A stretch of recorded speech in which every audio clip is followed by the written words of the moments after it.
Hi, everybody. Welcome to episode 144 of Percussion Discussion. As usual, you know what to expect. I'm going to ask you to check out all of our social media. You can find us on Facebook and Instagram, and of course, our world famous YouTube channel where you can find all of our conversations, past and present. You'll find the video to accompany these, obviously. You won't find any adverts, so you can watch without fear of whatever advert it may be kicking in the middle or the beginning or the end or whatever. Please subscribe though; it still helps grow the channel, and it looks good, doesn't it, to have more subscribers? So if you could do that, it only takes a second. If you'd rather listen on the go, then the great news is all of our conversations are available in podcast form, and these are free to download from your favorite podcast provider. As always, I'm going to ask, please rate and review. 5 stars would be remarkable. Obviously, if you don't like it, then well, whatever you see fit. On to today's guest. We're back in the Legends Lounge again. I've been chasing this gentleman around for about 3 or 4 years now. And finally, I got him.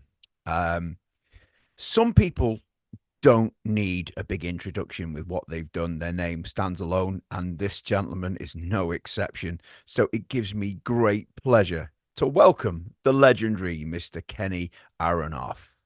Oh, you're welcome, man. It's good. You caught me at the right time. Yeah, you're a busy guy. And before we get into it, I have to thank our mutual pal, Simon Kirk. He introduced us about, I don't know, about 3 years ago now. And we've been back and forth, but you're the busiest guy on earth. So, Yeah. I'm glad we got there eventually.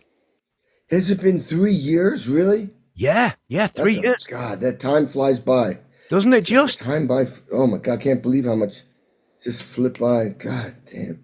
Yeah. When you're busy, that's the way it is. So what are you up to at the moment, Kenny? Yeah. I just got off the Sammy Hagar tour, Best of Both Worlds.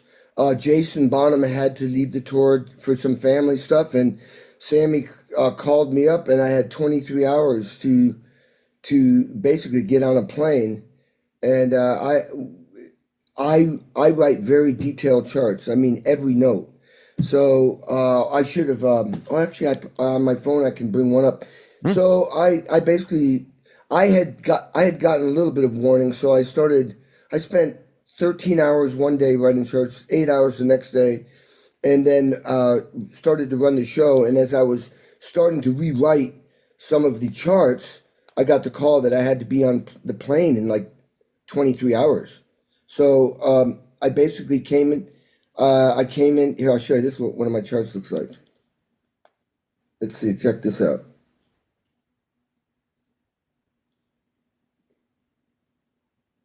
Oh, just come. Oh yeah, I can. Oh wow, that is detailed. That is really detailed. Yeah. Can you see it? All right. Yeah. Just come in a touch Yeah. closer. Well, Yeah. I mean, yeah. Absolutely. It's the thing is that I can't memorize 23 songs. How's that? Is that Yeah, that's better? good. That's good. Yeah. Oh yeah, that's perfect. And Right. temp Okay. Yeah. See, all the I write every. So I get in situations where I've come off of a Joe Satriani tour. I had 90 songs I had to know for either TV or these shows where I play with 24 bands or sessions, and I can't memorize, so I write everything out, and I've learn how to make it sound. It took me about 30 years, but I can read this stuff and make it sound like I'm playing live, and I know where to look and cue. The thing that's complicated about the Sammy Hagar tour, and I went and saw it with Jason, which was amazing in LA, was it's not just the songs. First of all, you're doing Van Halen, a lot of Van Halen, and deep cuts like 5150 yeah. and Judgment Day, but you're also doing Montrose, and you're doing Sammy Hagar, and of course Joe Satriani did Satch Boogie, which is a epic piece of work, Yeah. and I mean basically I took the red eye, landed in Cincinnati, went to bed, woke up. I used Jason's kit. I spent 2 hours adjusting, learning where the click track machine is and where you had to hit this for a rolling pad for a big sound, and then we rehearsed maybe 90 minutes, and then I did a show and 14,000 people. Next day it was Nashville, 15 or 16,000 people. Day off, Indianapolis. 18,000, and then St. Louis 20,000. And I just got home last night. Wow. Do you kind of let the Yeah, stress get to you on a gig like that, or do you just is that not a thing anymore? no more. I'm totally chill. I look at it. Do you know who Tom Brady is? The quarterback that won 7 Super Bowls with the six with the New England Patriots. Right. Anybody like a Michael Jordan Hmm. or Beckman, the soccer player, you get to the point where you understand you have so much experience. I'm very, very serious. I'm very concerned, but I've been in this tense situation so many times. My job is to just do the best that you can do.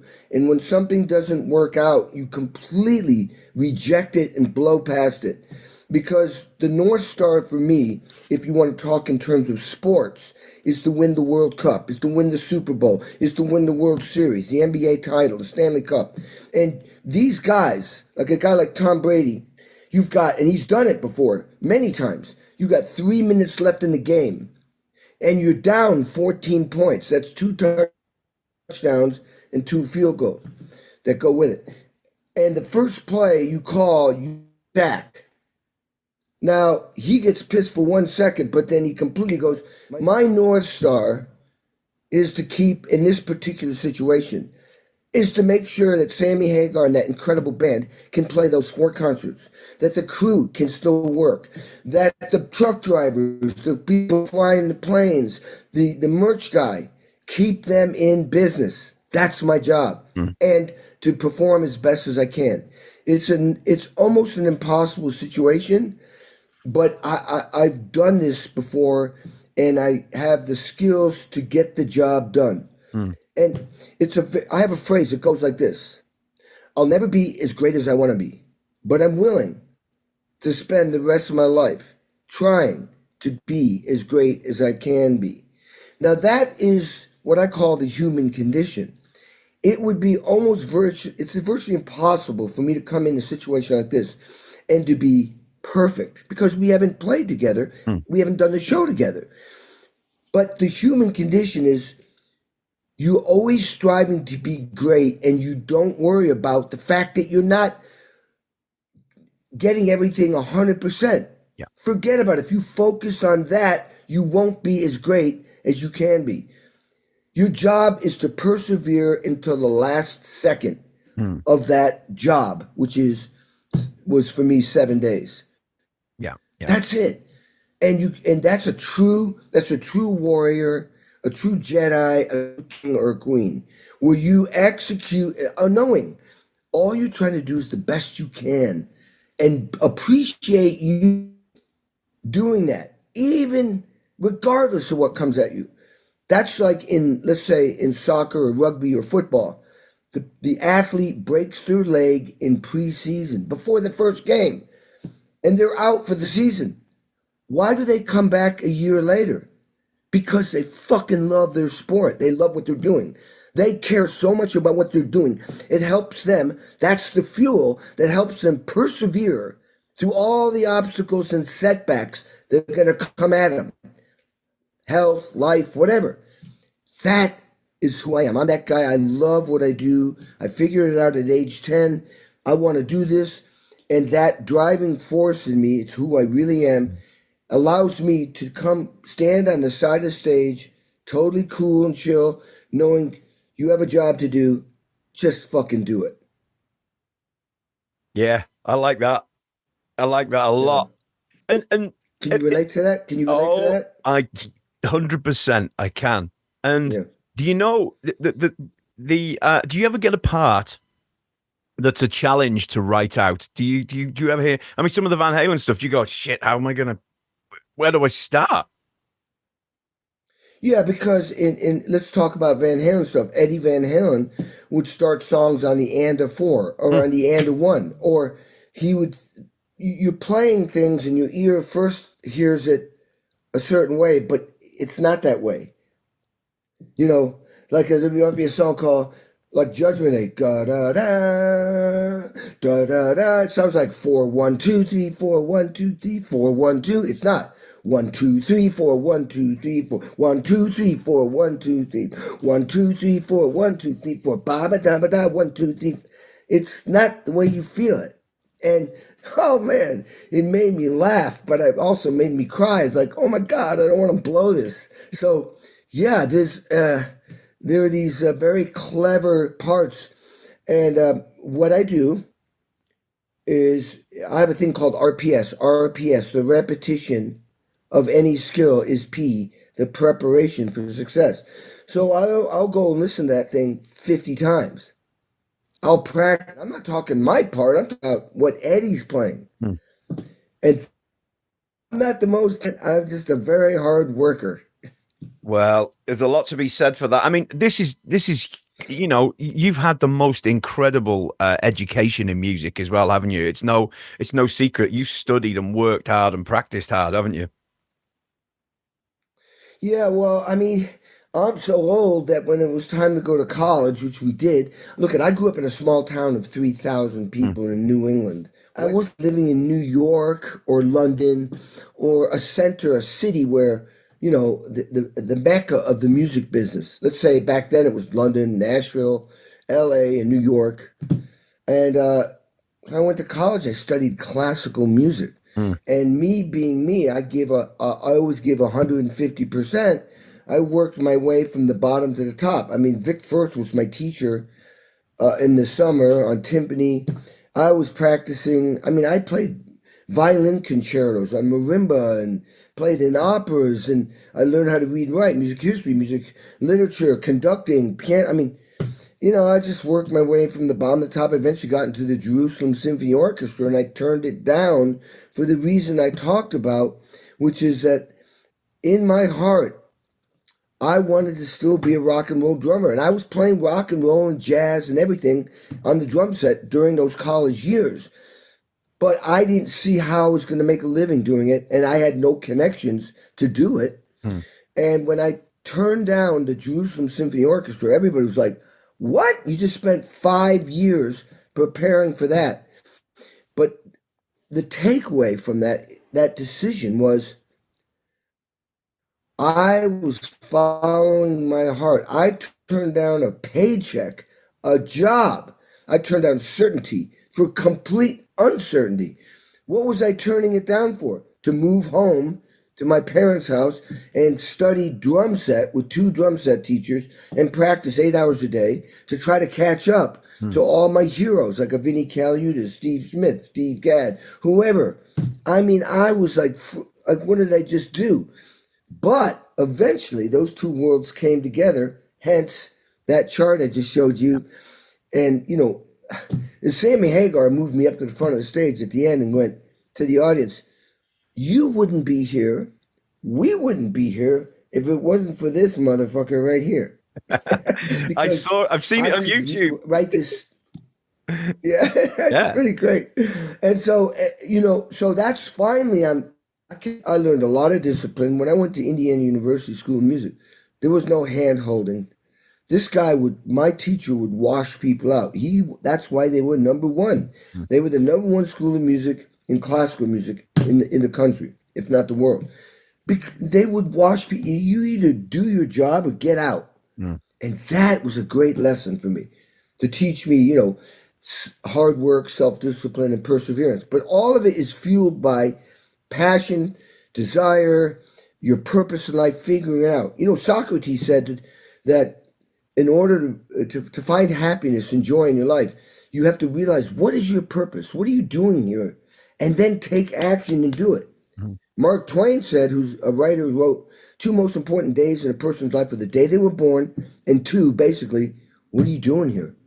And that comes from here. So when I turned down the Jerusalem Symphony, I said, I want to rock. That was perfect. I was following my passion, my heart. And let's step back. When I was 10 years old, I saw the Beatles on the Ed Sullivan Show. And that's when I went, oh my God, that's what I want to do. I want to be in a rock and roll band. I want to grow my hair, which didn't really work out. And I want girls going crazy for me. It was the most exciting, the most amazing thing I'd ever experienced at that point. And I knew right at that moment, that very second, I knew what my purpose in life was before I even knew what those words meant. So I go, I don't know who they are or where they're from, but I said, Mom, who are these guys? She said, they're the Beatles. I mean, I'm only 10. So I go, well, I'm going to play the Beatles. Call them up. Get me in the band. Let's rock. And no more piano lessons. I don't want to play piano. I want to play drums. Well, she didn't call the Beatles up, obviously, and my parents didn't get me a set of drums. But they saw that I was completely obsessed with drumming and music, rock and roll. So they bought me a snare drum and a cymbal, and I started my first band called the Alley Cats. I stood up and played. Mm. I didn't have enough money to get a bass drum, a floor tom. The point is, I would shut my eyes and dream I was in the Beatles and I was living it. It was unbelievable. But the cool thing about this story, 50 years later, 50, I became Kenny Aronoff. I get a call to do a CBS special called The Beatles, That Night That Changed America, honoring the Beatles for that Ed Sullivan show that 73 million people saw in North America. And I get to play with Ringo Starr and Paul McCartney, the two remaining Beatles. I mean, that's like a dream come true. I mean, and I got to play with like Stevie Wonder and Dave Grohl and Jeff Lynne from ELO, Joe Walsh, Alicia Keys, John Legend, John Mayer, and Keith Urban, on and on. And I had played with Ringo the night before at the Grammys. He sang Photograph and I played drums. And 2 weeks prior, we honored him and I got to play double drums with him on 4 songs. But I never got to tell him how much he meant to me. And so at the end of this, when I got done with playing with all these artists, there was still 30 minutes left in the show. I go out into the audience, and there are these elite seats, like Tom Hanks, the director and actor, and his wife, Ringo Starr, his wife, Paul McCartney's girlfriend, John Lennon, George Harrison's widows, and these famous actors like Johnny Depp, Tom Cruise, and Sean Penn.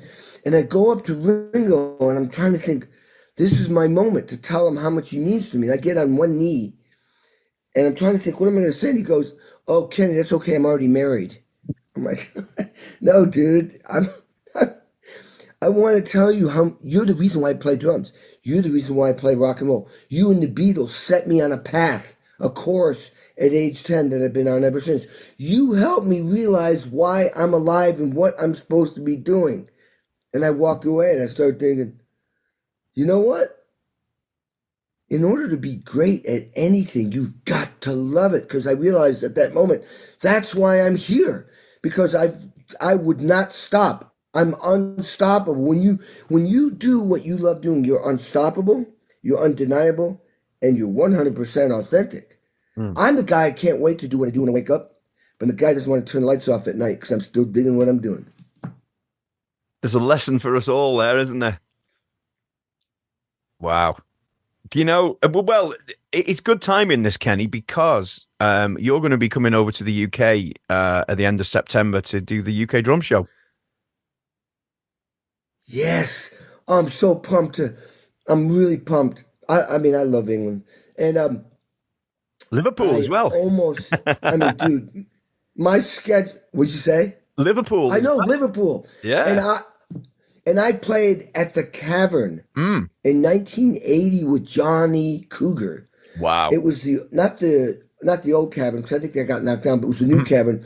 Small, and I mean, everything attached to the Beatles to me, you know. And anyway, I'm excited. My schedule is so insane because I have sessions. I'm playing with Sammy Hagar with the Circle, his band, the Circle, because Jason's doing his thing with the Led Zeppelin band, and I am literally flying. I might be flying from Colorado, where I give a speaking event, back to LA the next morning. I'm on a plane to Liverpool. I land. I think I do sound check. The next day I do the show. Get back on the plane, fly home. Next morning, wake up, go to Wisconsin to speak. Do a sound check, speak, get on the plane after I speak to Vegas, do 2 shows with Sammy Hagar, fly home. A couple of days later, I fly to Cabo to do 2 more shows with Sammy Hagar, fly home to LA. Next day, fly to Boston, do a speaking event. After the speaking event, fly back to LA, drive down to San Diego, do another speak. I mean, it just goes on and on and on and on. So basically, we're very lucky to be able to have grabbed you for the UK Drum Show, which I know a lot of people are really looking forward to. Do you Oh, still really have good. love for the event, for these doing, drum clinics and things? Do you still like them?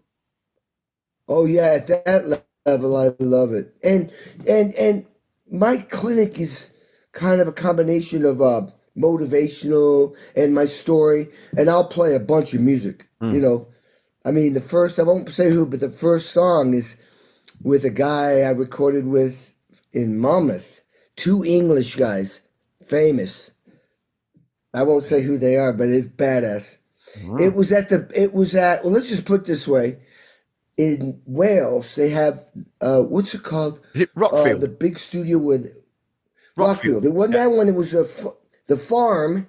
There's Oh, a farm down the road, Monmouth, where a very famous English band, they might have been from Sheffield. Think about it.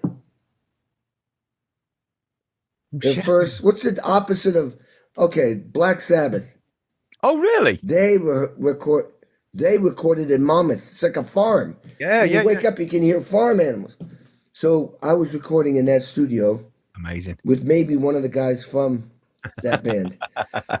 We made a killer record. But anyway, I like the idea. That's going to be my, I'm doing a medley, but that'll be it'll be like a tribute to, England, Wales, rock and roll from the UK, Love it. in the UK. I'm excited. Yeah. Yeah. Well, I think you've got the last spot. You got the headline spot on the Sunday. I think it's 5:15 Yeah. on Sunday the 29th. So if you haven't bought your tickets, well, you'd be a fool not to. So I shall be there, and hopefully I'll be able to say hello. You never know. Oh Oh, well, once I'm there, I'm available. good. Well, it'd be good to see you. You've done so much. I mean, you so much over the years. I mean, you've released your book as well. Let's just talk about the book for a minute. The book's been out a while, and I've read the book. I've read it twice, but I've also listened to it as an audio book, which is even better because you actually read it yourself. You know? Oh, the book is called Sex, Drums, Rock and Roll. My mom said that. I said, well, it's drugs, rock and roll. I mean, sex, drums, rock and roll.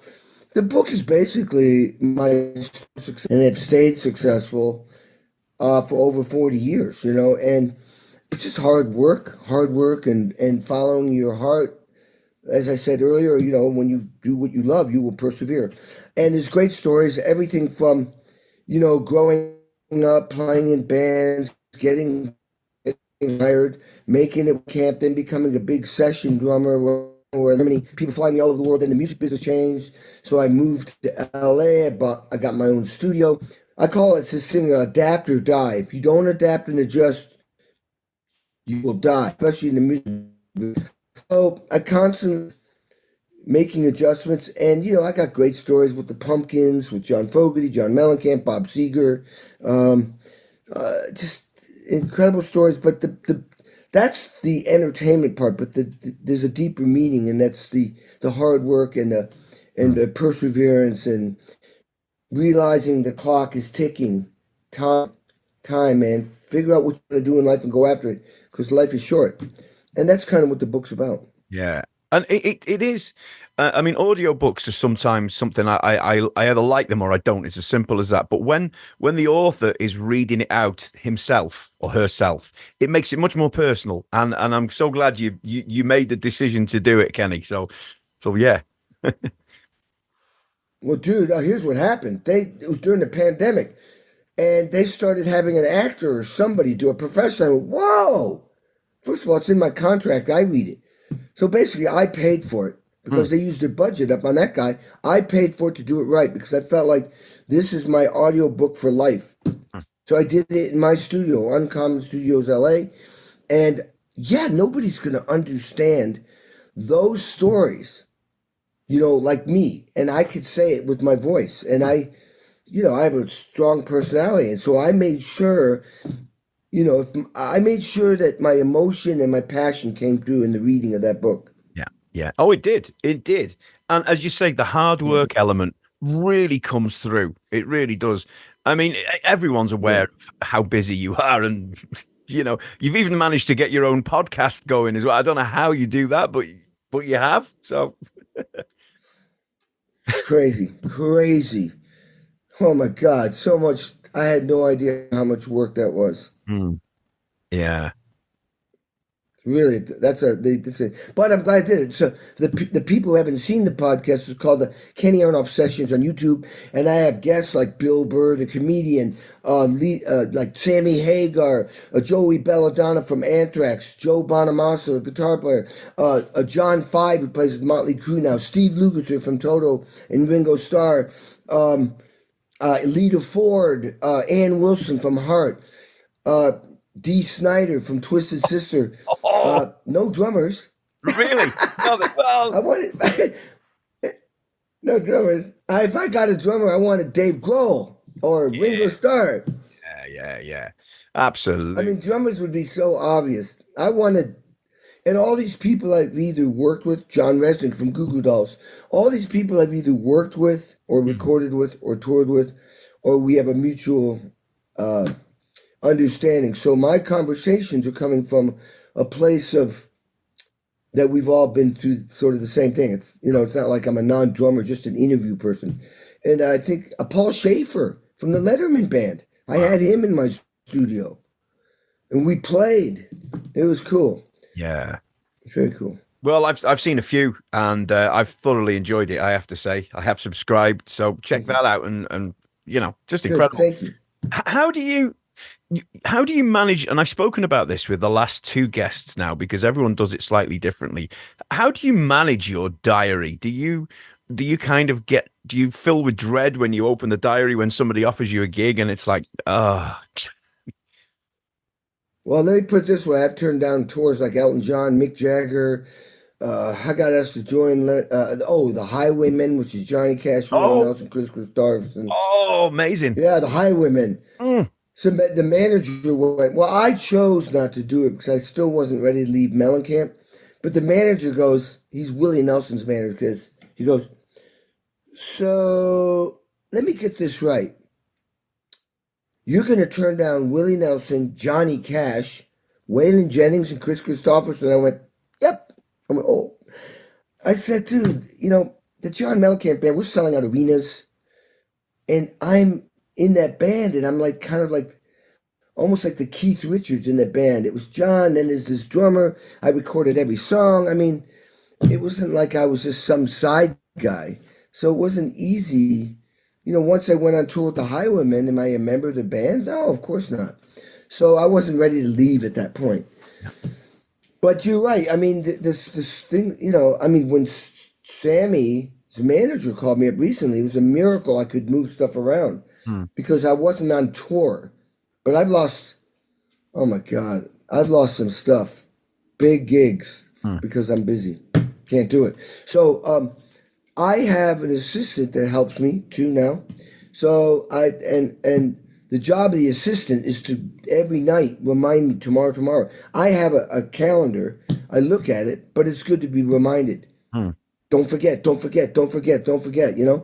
And it's a constant, with social media and all this. I got a wine coming out. I started another book. I got, the speaking thing. I got the podcast thing. I got the tours. I've got next year. I've got sessions in my studio, sessions in other studios, drum clinics. I mean, I got to find time to shave my head to look pretty. I mean, and by the way, I have a thing called a healthy life is a wealthy life. 8 steps to being healthy mentally, physically, emotionally, and spiritually. And when I came off the Joe Satriani, Steve Vai tour, I said, I need about 5 hours a day to maintain, being healthy in every way possible. That doesn't mean just working out. It's diet, it's vitamins, it's what you need to do to be healthy. Mm. And then I need the rest of the time to keep doing my technique and always be working on the next thing. And that's about 5 hours a day. Just that alone. My thing was like to stay at the level that I want to stay at. I make a conscious effort. 5 hours a day is to be who you are and to be ready for a phone call, like with Sammy Hagar's manager called me up, I was ready. I was already in shape, already grooving, physically, mentally, emotionally, spiritually. I was in great technique because I had maintained it. And so when he got the call, I was ready. Wow. So this is something you do every day, regardless. You always, wow, it's incredible. Yeah. Yeah. I mean, yesterday I didn't play the drums, but I was flying home all day and I decided you've earned it, just take a break. But today, so I have a gig coming up with Taylor Hawkins had a band called Chevy Metal. Mhm, So that band, they do gigs sometimes with Shane Hawkins, mhm. his son. His son can't do it, so I step in. We call it Kenny Aronoff and Friends. Well, I've got 18 songs to work on. So later tonight, I know I'm working on some AC/DC songs that they've added to the set, and then I will start running that. And then I have like about a 2 hour, very specific workout I do with hands and feet. I know every note I'm going to play. And it's just to keep the purpose of that workout, I call it the functional practice routine. The idea is that what I do makes me sound great as Kenny Aronoff today. Mm. Before I do anything, if you want to practice other things, do that afterwards. These exercises, the double bass drum thing, and this hand exercise, and certain patterns and fills, do them every day. And now when I get on a drum set, I can do whatever I want. Yeah. So I do that, and then I write the charts, and I start working through the set. I will start that tonight, and the gig is in 2 weeks. You know, They put the effort in. Do you, oh, I should say, do you notice a huge difference between the Kenny Aronoff you are now compared to the Kenny Aronoff you were 30 years ago? Do you notice the difference? Is there a difference in well, energy? I still have got a lot of energy and power, but I've learned a lot of information on so many levels. Mm. Uh, in on the drums, relationships, connecting with people, communicating, collaborating. I've just grown up and paid attention. So when somebody asks me, like the engineer Sammy Hagar said, "How the hell did you do this?" I said, "Every experience I've had my entire life led me to this moment." In other words, all the studying, all the practicing, all the things that some people might call mistakes, but I call them gifts. These are things that teach us how to be better. You can choose to be better or not. Some people just repeat the same thing 10 times before they go, oh, that's not working. So, everything brought me to now. So, but the thing that's the same is this energy I have. I have this energy, this excitement for life. That's the same. Now, maybe when I was younger, maybe there was a little bit more, but I still got a lot of energy and power and desire. It's like almost like that spirit is in this body, and this body is a place for it to exist and live. Mm. Wow. That's deep. I like that. I like that a lot.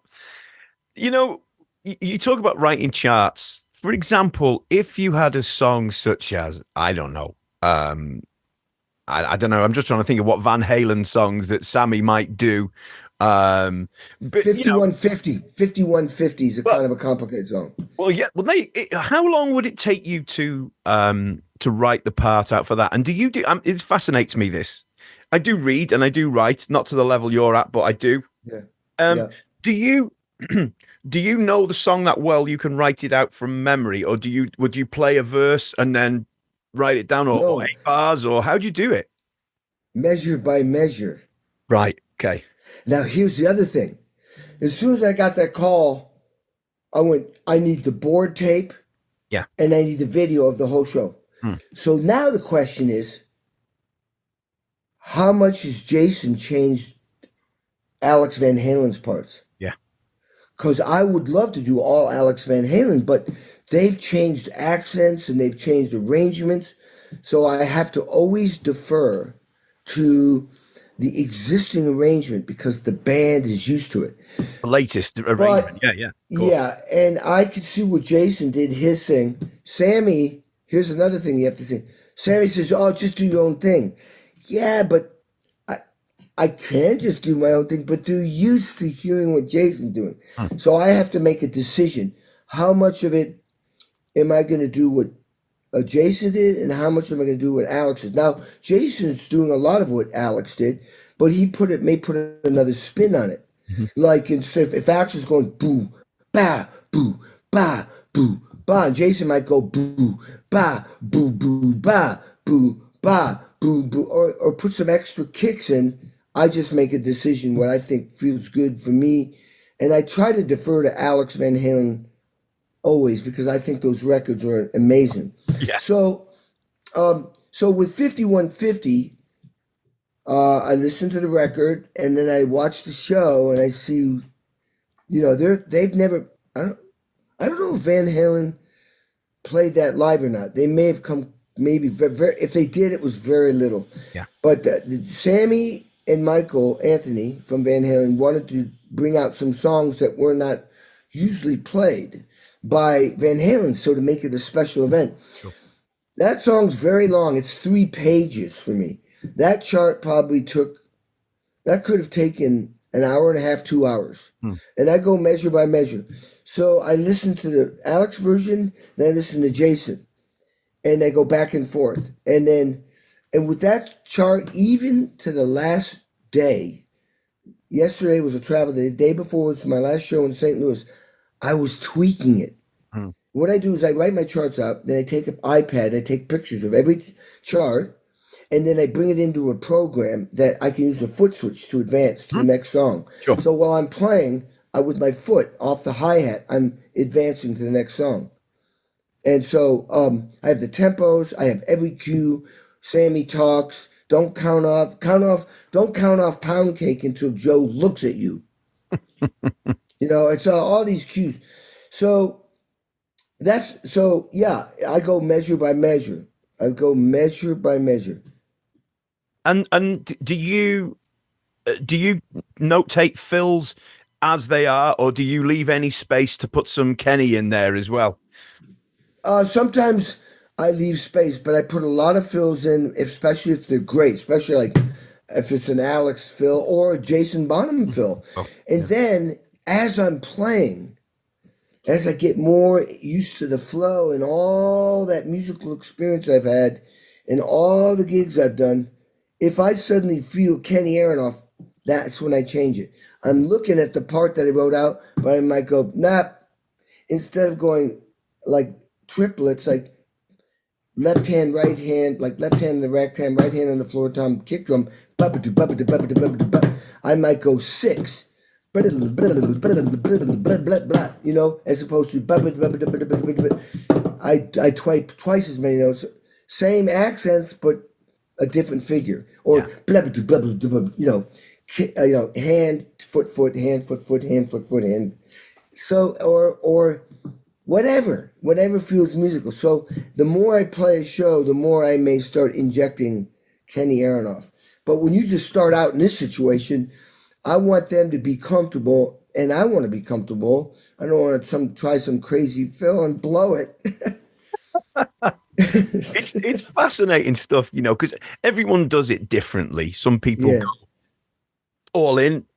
You're being the prime example there, Kenny. Some sketch it out and just, vague cheat sheets, which will get you through, but you don't get the details.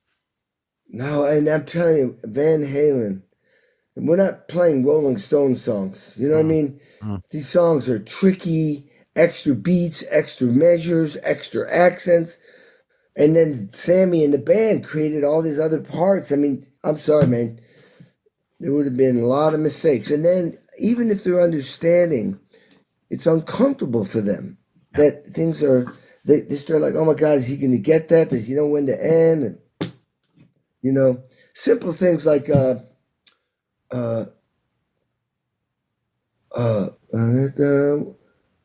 name of the song. But I hit a rolling pad and I got 4 clicks and there's 3 measures before I cue the band to come in. Ba-da-bum-bum. Why can't this be love? And So I used to go. So at the first couple of shows, I'd go on the hi hat. the three measures. I play quarter notes on the hi-hat so they know the tempo. They're not hearing this ba ba ba ba ba ba ba ba ba ba ba. I go ba ba ba ba two, three, 1, 2, 3, 4, 2, 2, 3, 4, 3, 2, 3. Here's the cue. 1 and 2 and 3. So Joe texted me and said, "Hey, don't play the hi-hat for those three measures in case I don't hear the first hit and I don't know where 1 is." Right. He says, "Just do the 1 and 1 and 2 and 3. So 1, 2, 3, 4, 5.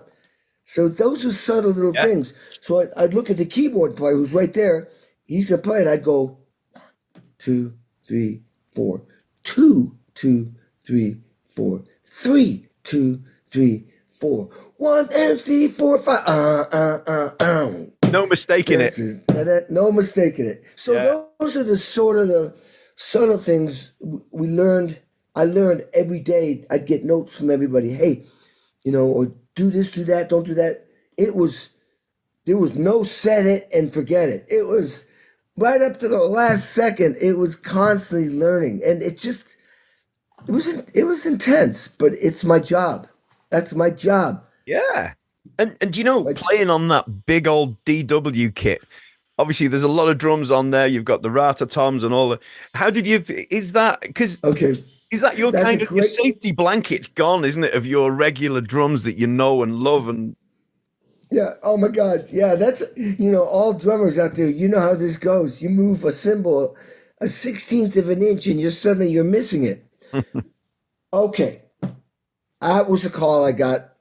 We got you're going to fly through the night to Cincinnati. Jason might play the show, but he might not. He may fly to England. So you don't know. So I made an executive decision. I said, listen, I'll play Jason's kit and pray that we can make it a change thing.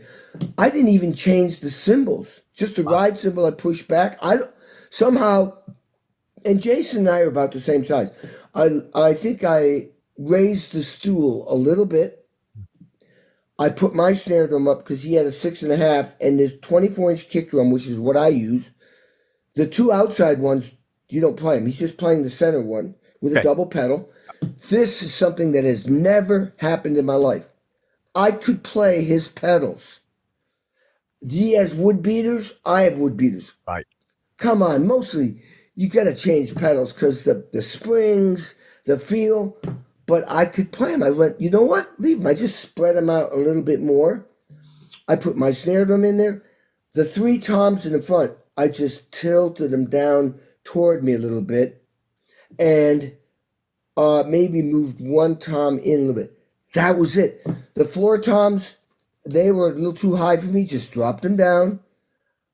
And that was pretty much it. I had 2 hours and I practiced by myself songs. The hardest thing is when you're reading. I'm looking this way and I'm reading. And I'd go to hit something. Shit, it's a little bit. I had to memorize words. Or check this out. You know how when you have your snare drum and the first rack tom is right there? Yes. Well, right there, Jay, that's where is right in the middle between two of his small toms. So if you go to hit the rack tom like you normally do, you're missing both drums. You're hitting the rim. It'd be hoop, hoop, hoop, hoop. So I had to keep going. When you go this way, go either to the left or to the right. And I'm trying, I don't want to lose my place because there's so many notes. I'm like, go to the left, go to the right. It was crazy. But I was laughing like, dude, this is crazy. But yeah, he has I think he has a 20-inch and a 22-inch Pisces cymbals up there. And I didn't have to move them. They were right there. I was incredible. So that's a great question. But there's a lot of other things like, oh my God, this is the click track. I brought my little Tama rhythm watches, but they'd been using this click track. And also there was a rolling pad that played. There was a couple of times they played loops. And so I let the tech do that. Yeah, sure. So, yeah. You just do the best you can. Yeah. But the satisfaction you must get from getting to the end of that run of shows and going, there was no disasters, nobody's asked for ticket refunds, job's good, you know, and I think that's incredible. It's an incredible talent to have. And there's not, let's be honest, there's not that many you could call to do that gig at that short notice, is there? That's right. And Sammy said that. I'm not the one that said it. I've played with Sammy before. At least I had charts with his old arrangements, so at least I knew some of the songs. I rewrote everything, but maybe a couple I saved, like Mas Tequila, Heavy Metal, because they played it exactly the way I had played it with Sammy and the Circle. I Can't Drive 55. No, they changed some stuff, so I had to change a few things. But at least we knew each other, and I played in Chickenfoot when Chad Smith couldn't do it. Oh, So right. I played with Sammy. I was in Joe Satriani's band. Ray Thistlethwaite's the keyboard player in that band. I mean, so we all knew each other. I played with Mikey, So in many ways, I was the perfect guy in that regard. The biggest thing, at first, it's all like the music, the music, the music, the music, the music, time, groove, beats, parts, blah, blah, blah. But then when you got like Live Nation agents coming up to you and say, thank you. Or the guy who makes all the merchandise for Sammy, oh my God, I was going to lose a lot of money. Yep. And then you start realizing, oh my God, everybody's grateful because they didn't lose a week of work. Sure. And then the trying to make up these shows, I mean, this was a nightmare. I didn't even think about that. All I thought was learn the parts, do a good job, learn the parts, make Sammy happy, make the band happy. Okay. Then I realized this was way bigger than that. Yeah. Yeah. And so yes, I feel good, humble, no ego. I'm just like, oh my God, I'm glad I could do some service. I'm glad I could make it work out for everybody. Good God, I'm glad I didn't blow it. Oh, incredible. And let's just talk Mike Anthony for a minute. Mike Anthony is one of my favorite bass players of all time. Rock solid. That must be. And singer. Oh yeah, the high stuff. Oh my God. Forget about it. Oh my God, he's one of the greatest singers ever. And when I did, I've done Cabo, which is in Mexico, and I remember with Chickenfoot, and when you go to Cabo, I don't play drums and everything, so I'm up there in the balcony. Michael sings, he cuts through the whole PA. It is his vocals with Sammy are one of the greatest sounds. Yeah. One of the greatest vocal sounds ever. And his bass playing, all fingers, just strong, powerful, incredible groove, incredible pocket, incredible tone, incredible time. I mean, he is really exceptional and one of the nicest human beings on the planet. Yeah. It's great. For a drummer, cool. that must be a dream for a drummer, that. Oh, yeah. Locking in with him. Oh, yeah. He's great. And Sammy's one of the greatest singers and frontmen. And Joe Satriani, come on. And Ray Thistlethwaite's like, if you don't know who he is, man, this guy's one of the most talented musicians I've ever worked with. So it was a super band. Oh, my God.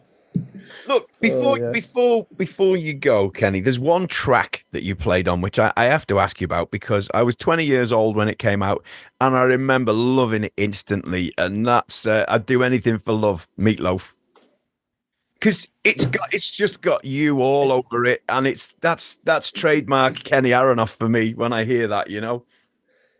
That was a song for the people who don't know about that I thought they were wasting their money and their time because it was when we recorded it in LA, it was 8.5 minutes long. Now radio stations like 3.5 minute songs, so they can get a song on, then they can get other songs on and do advertising. Sure. 8.5 minutes, they don't play. Then a year later, we recorded 2.5 more minutes of the intro. I went, you're wasting your money, but okay. That song came out, and they cut it down to 7.5 minutes, which is still long. I think 7.5. Or even if it was 5, it's still really long. That song was #1 in 25 countries in the first 2 weeks. Wow. That album sold, as of today, at least over 40 million copies. It's one of the most best-selling records ever. And I didn't think the song was going to even make it on the record. And it was fascinating because when they handed out, in this particular session, they handed out charts. It was like it wrapped around the whole drum set. It was, it was, I felt like that read on there.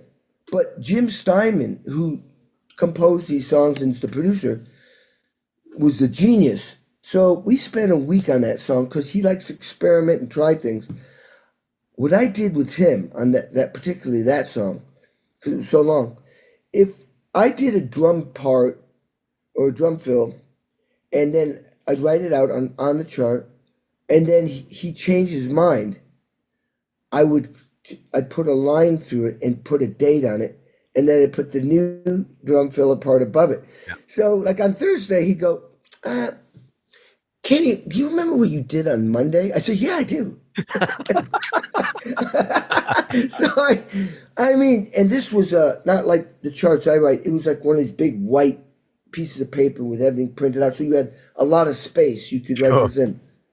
And my God, that is one of the most unique songs I've ever recorded. I mean, and the sections don't repeat.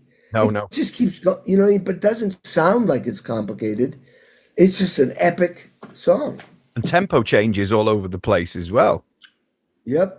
Would that have been Oh clicked yeah. at that point, or was that? I think probably what I did back then, either they did a tempo map, and for the people who don't know what that is, God, back then I don't even know if was there Pro Tools back then? Either on tape, they printed a tempo map, or in Pro Tools tempo map. So in other words, the click would change. It was printed, so we always start the same place. I always ask, because it's 4 clicks or 8 clicks before we start. So if it's 8 clicks, you always just start the same place.